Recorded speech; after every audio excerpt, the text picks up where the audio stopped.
So hi, this is Lou, welcome to my channel. This week's videos are all going to be about watercolour and pen. So a couple of weeks ago I did a series all on fine liner patterns, and this week I'm going to be continuing that, but I'm going to be adding some colour. So today we're going to do a really simple grid with watercolour, and then we're going to draw some patterns on the top with our pens. I have a set of watercolour paints here. You don't need to use this exact set, this is what I happen to have and what I've been using for a while. If you don't have watercolour paints, then maybe you might have some gouache, or you could work this with some acrylic. Just use whatever you have to hand, even if you've got some marker pens or some felt tips. I've got a few drawing tools as well. I've got a pencil and ruler, which I'm going to be using to draw my grid, and then I've got a rubber so I can rub out my pencil lines at the end. And I've got a couple of pens. So I've got these fine liners, which I use all the time. I've got a few different sizes of these. And then I've got a white pen, which I find really useful. It's really nice to add highlights at the end, and it really contrasts well with the black pen. But if you don't have a white pen, you might have like a silver one or a gold one, or you might be able to use some white paint on a very fine paintbrush, something like that. In order to paint, I've got a paintbrush. So this is a watercolour paintbrush. This one happens to be a sable-haired round paintbrush, and that means that if you look at it that way on, it's got a round profile to it. But the good thing about these brushes is that when you dip them in water, you can get them to a really nice fine point like this. So these brushes hold a lot of water, a lot of paint in their bristles, but you can also paint a really fine line by just using the very tip. I've got a paper towel just for cleaning my brush on, or you could use an old towel or a bit of cloth or something. And I have 2 jars of water. I'm going to use 1 jar of water for cleaning my brush and getting really nasty and muddy, and then I'm going to use 1 jar of water for keeping nice and clean and adding into my watercolour mixes. So I've got a sheet of my watercolour paper, and I'm going to tape this down to the table. So the reason that you tape it down is that it stretches the paper out, so at the minute the paper's nice and dry. When I add water to it, when I add the paint to it, it'll kind of buckle up. But if it's stretched out and taped down, then when it dries, it'll go back to its original shape. I've got some washi tape, which I'm going to use for this. I like it because it doesn't leave any tack behind, and it doesn't tear your paper when you remove it. Regular masking tape works just as well. If you do find it tearing the paper, use a hairdryer and warm the tape up before you pull it off.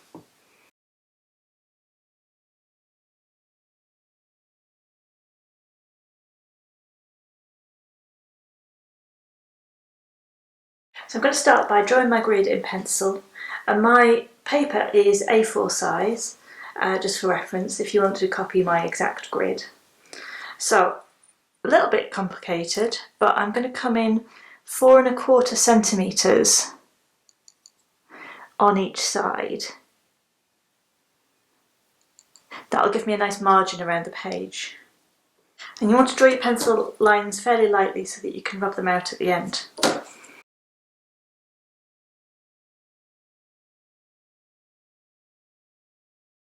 So now I've got my page divided up. I'm going to divide it into rectangles that are going to be 2 1/2 centimetres across and 3 1/2 centimetres down.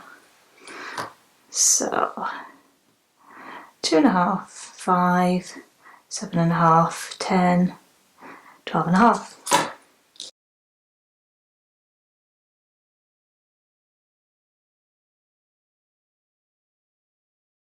And then 3 1/2, 7, 10 1/2, 14, 17 1/2 and 21.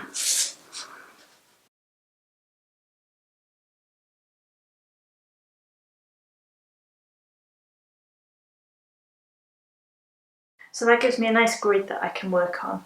It means that the grid will be nicely situated in the paper, and it'll feel like it's got room around it because of this margin that we've drawn in. What I'm going to do now is paint in each of these rectangles with my watercolour paints. What I'm not going to do is I'm not going to go up to the edges. Two reasons for that. One is it's really hard, so I'm going to keep it nice and simple. And then the second thing is that if you paint over your pencil lines before you've had a chance to rub them out, you'll see them through the paint and you won't be able to rub them out afterwards. So if we keep the watercolour paint away from the pencil marks, we'll be able to rub them out when we've finished our drawing and you won't be able to see them at all.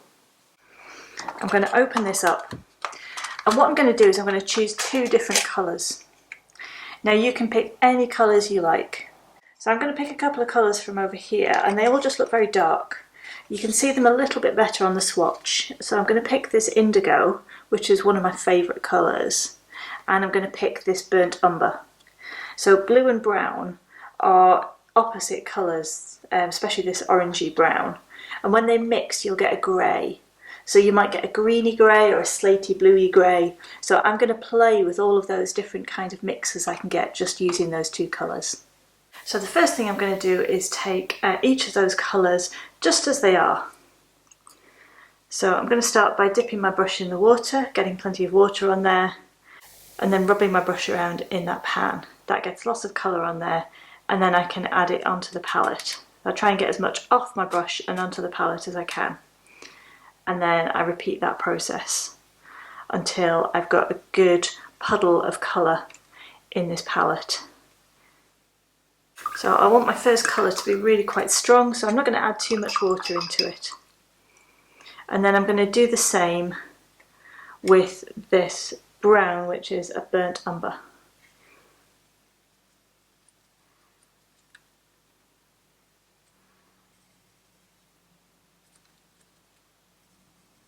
A little bit of water in there. As you work with paints, you get used to how much water you need to add to them to get the right kind of consistency to paint with. So to start with, I'm going to take these raw colours that I've mixed and simply paint in one of the squares on my grid, and it doesn't matter which one. So I'm going to take my burnt umber and I'm going to paint a little rectangle in here. Fill it all in, and that's all I need to do for now. I'm going to clean my brush, clean it in the dirty water, and then I'm going to rinse it in the clean water before going into the indigo blue. And then I'm going to do exactly the same with the indigo blue. Pick a rectangle and paint it in. And I'm not worried about being neat. In fact, if you leave a few rough edges and your rectangles aren't perfectly rectangular, it'll make your whole painting look more interesting. So I'm going to add just a little bit more water into there with the paint that's already still on my brush. And I'm going to do another one. So I'm going to do this square up here in the top right hand corner.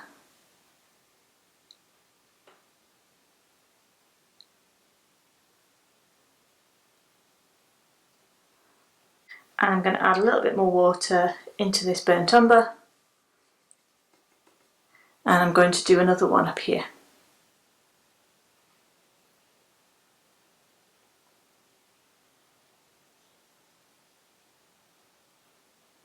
So I want some more interesting colours, so I'm going to take some of the brown and the blue and mix them together. And you can try different variations of this that have got more blue and less brown and more brown and less blue, or whichever two colours you picked. So let's try a square with this one. And you see I've got this really nice kind of sagey green.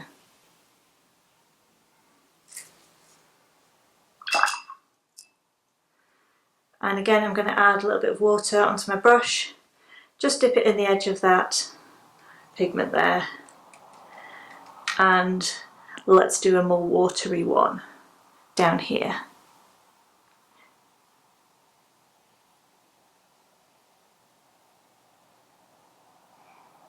You can see I'm dotting my colours around. I want there to be a good mix between the different tones and the different colours. So I want some areas to be lighter and some to be darker, and then I want the different colours, the blues and the browns and the colours in between, to be nicely mixed up all over the page. So I'm just going to carry on doing this and filling in my grid of squares.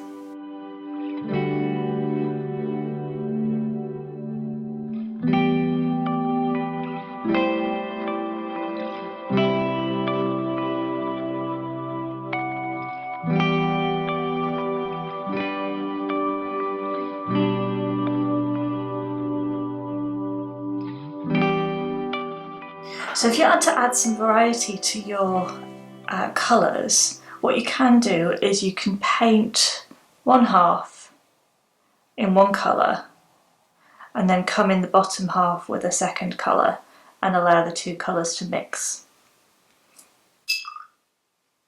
You can also alter a colour by dropping in a couple of little dots of other colour while your paint is still wet, and allowing the two colours to mix and flow into one another.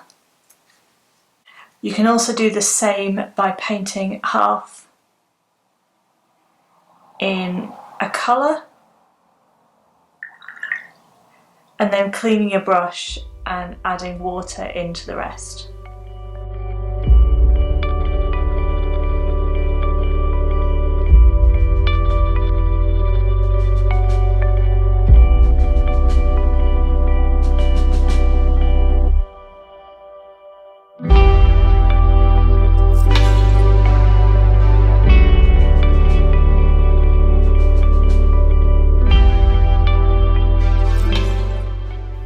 And then possibly the hardest thing to do is to leave this completely alone until it's dry, and then we can come in and add our pen details over the top. So now this is completely dry and I can start using my pens, and all I'm going to do is a really simple pattern in each blob. So I'm going to go up to the edges of the blobs and not go any further, and I'm just going to repeat the same patterns in slightly different ways all over this. So let's start with some fairly simple ones. So I'm going to start with the black pen, and I'm going to keep swapping between the pens. I'll do a few with the black and then a few with the white, and I'm trying to get them evenly distributed all over the page. So let's start in this corner, and I'm just going to do some diagonal stripes.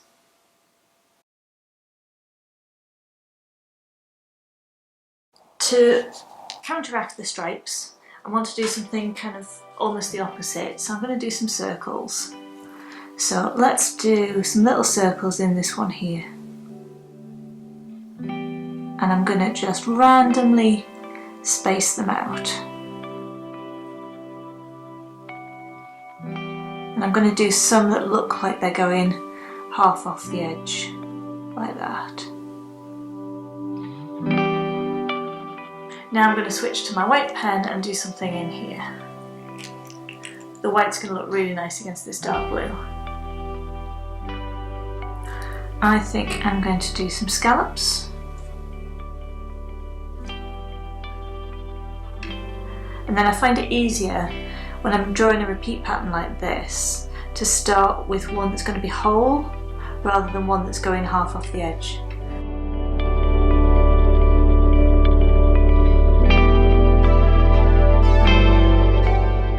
And then I'm going to stick with the white pen and I'm going to do something in here. Let's do some little triangles. And I'm going to fill these in.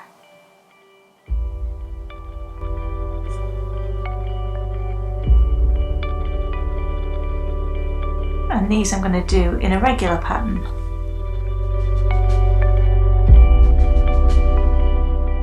And I'm just going to keep moving around the page and randomly draw some new patterns.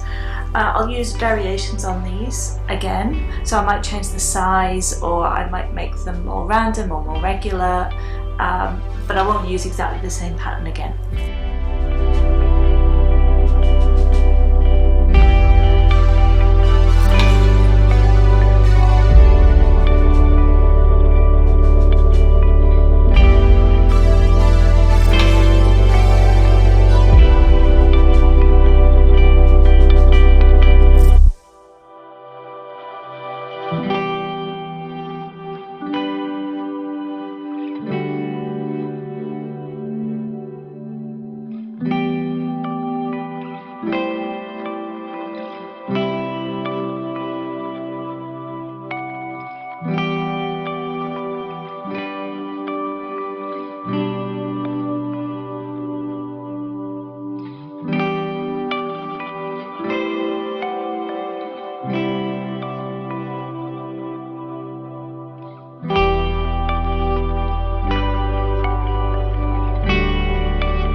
once you've been through and filled them all in, you might find that there are some that could benefit from having both colours of detail on their pattern. So I'm just going to go and add a couple of little bits in the alternative colour, just on a couple of the squares.